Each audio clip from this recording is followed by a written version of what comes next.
Yeah, certainly excited. I think anytime you get a chance to add a good player at that point in the draft, you're looking for someone to come in and compete. And, just getting to know him through the draft process and what he brings from a leadership and attitude standpoint. Very excited about getting him in the building and putting him in the fold. Drew, what's the process of incorporating him into your offense? Yeah, I think it's just like anybody else walking in this building. I think it's, we got to get out on the practice field and watch him move around, see what he does well, and make sure we're trying to utilize the best of his abilities to operate our offense at a high level. I don't think that's going to change with him as it would anyone else who walks in the building. He said a couple times last week that he hopes to move around. Is that how you envision him early on, or is he more kind of a boundary X guy and you keep him there? I don't think he's someone you have to limit his ceiling in terms of what he does in the offense. I think that's going to get defined here over the next couple months as he kind of shows what he's capable of, where he fits best, and how that fits in with everyone else we have out on the field. That certainly has not been defined at this point. In my opinion, he has to be like everyone else if he's going to be the best version of himself. The way that he comes in and approaches his job, the way that he goes out there and practices, the way that he integrates himself into the team. If he's going to be the best version of himself, I think those are the things that he has to focus on, and that's certainly what we're going to emphasize as he gets in the building here in the next couple of weeks. As I've seen some of the highlights, I think it's really the big picture. I mean, it's the size, the speed, the change of direction, the ball skills. Certainly what you look for in a top wideout. So certainly excited to see that on tape and expect that to continue as he continues to come in here and get better as we get working. It's kind of our philosophy as a whole is that anyone in this building is going to push for playing time. And that's one of the first things I said to these guys when we walk in the room is your role will be stated when you walk in the building, but ultimately you define what your role is based on how you do things when you're here, your performance on the field.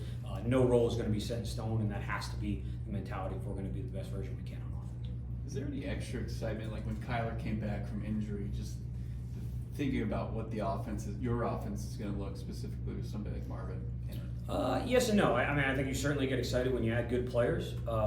That's a big part of the offseason, but I think the real excitement is going to come from when we're doing it out on the field and I can see it come to fruition and really trying to put it together and watching it go operate. I think that's where the excitement kind of comes in. What you're trying to do. Yeah, it's a process I think that takes place over maybe, I want to say the entire offseason because I think you have a good feel for it maybe in week 2 or 3. It's not like we just like throw the kitchen sink and we're like, hey, good luck, like figure it out.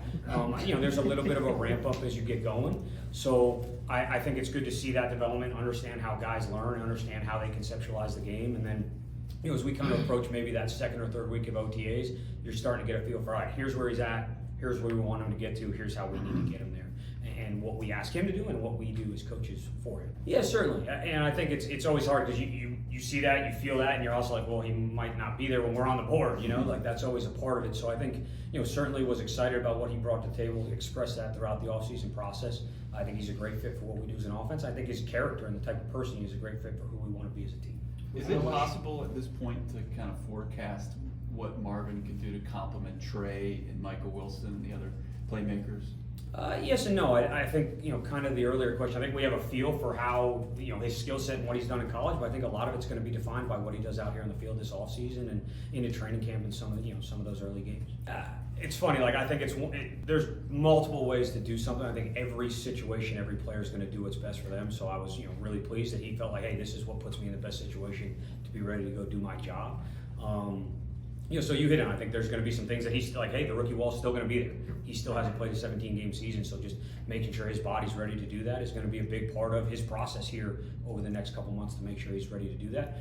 But certainly as he gets here and gets on the field, we're excited to get that going. Drew, have you talked to Marvin Sr. at all, knowing that he's a Pro Football Hall of Famer and he's got his kid who's coached since he was? Yeah, I'd say very little. I think he's done a great job of letting his son kind of drive the process, and because ultimately it is about his son. I think he understands that, which is awesome. But he's also there for great guidance, as you said. I mean, the guy played at the highest level, and certainly has a lot of good experience to lean on and to impart. So I think he's done a great job of balancing. Yeah, I think it's extremely important. I mean, one of the things that I probably say almost to the point where you guys are sick of hearing me say it is that we got to get better every day, and that's true for us as a unit. That's true for every individual, no matter how if they're the 4th pick or the 130th pick or undrafted. That's got to be our mindset to this. So see somebody that kind of already has that mentality is really important.